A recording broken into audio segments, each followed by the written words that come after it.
இப்போ வர வண்டியிலலாம் வந்து பார்த்தீங்கன்னா ஃபியூல் டேங்க் பிளாஸ்டிக்கில் தான் வரும். எல்லாரும் என்ன நினைப்பாங்க, எல்லாம் முன்னாடிலாம் வந்து பார்த்தீங்கன்னா இரும்பில் கொடுப்பாங்க, லைஃப் அதிகமாக வரும், நம்ம ஏதாவது தட்டி போட்டால் உங்களுக்கு அந்த டேங்கை ரீயூஸ் பண்ணலாம் அப்படின்னு நினைப்பாங்க. ஆனால் பிளாஸ்டிக் டேங்க் கொடுக்குறதோட ரீசன் வந்து பார்த்தீங்கன்னா ரெண்டு. ஒன்று வந்து பார்த்தீங்கன்னா வெயிட்லெஸ், இன்னொன்று வந்து பார்த்தீங்கன்னா ஒரு இப்போ வர பெட்ரோல்லாம் வந்து பார்த்தீங்கன்னா E20 வருது. இதே ஷிஃப்ட்டுக்கே வந்து பார்த்தீங்கன்னா இந்த டேங்கே செட் ஆகும், ஆனால் மோட்டர் மட்டும் வந்து பார்த்தீங்கன்னா சேஞ்ச் ஆகும். அந்த மாதிரி E20 பெட்ரோல்லாம் வந்து பார்த்தீங்கன்னா எத்தனால் மிஸ் ஆகிற பெட்ரோலில் அது ஈஸியாக ரஸ்ட் ஆகும். அப்போ ரஸ்ட் ஆகும்போது வந்து பார்த்தீங்கன்னா டேங்க்கில் ஒரு அந்த பாட்டம் எல்லாமே உங்களுக்கு போயிடும். அதனால தான் இப்போ வர ரீசனே வந்து பார்த்தீங்கன்னா ஃபியூல் டேங்க் பிளாஸ்டிக்கில் கொடுத்தாங்க. அதே காமாக எத்தனை வரணுன்றதுனால தான் வந்து பார்த்தீங்கன்னா டீசல்லே அந்த மாதிரி கொடுக்குறாங்க. ஆனால் இனிமேல் ஃபியூச்சர்லேயே வந்து பார்த்தீங்கன்னா டீசல்லே உங்களுக்கு எத்தனை வரும், E20 அந்த மாதிரிலாம் வரும். அதனால தான் இந்த காமனாக வந்து பார்த்தீங்கன்னா இந்த மாதிரி கொடுக்குறாங்க. இன்னொன்று வந்து பார்த்தீங்கன்னா ஜிடிஐ வண்டி, இதுக்கப்புறம் ஜிடிஐ கேசோலின், அந்த டைரக்ட் இன்ஜெக்ஷன் இதுக்கப்புறம் வண்டிங்கெலாம் வரும்.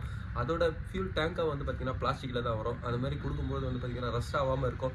ஃபியூல் உள்ள மோட்டர் எதுவுமே ரஸ்ட் ஆகக்கூடாதுன்ற மெயின் ரீசனுக்காக தான் வந்து கொடுக்குறாங்க. இதை கேப்பை ரிமூவ் பண்ணுறது வந்து பார்த்தீங்கன்னா இந்த மாதிரி டூல் தான்.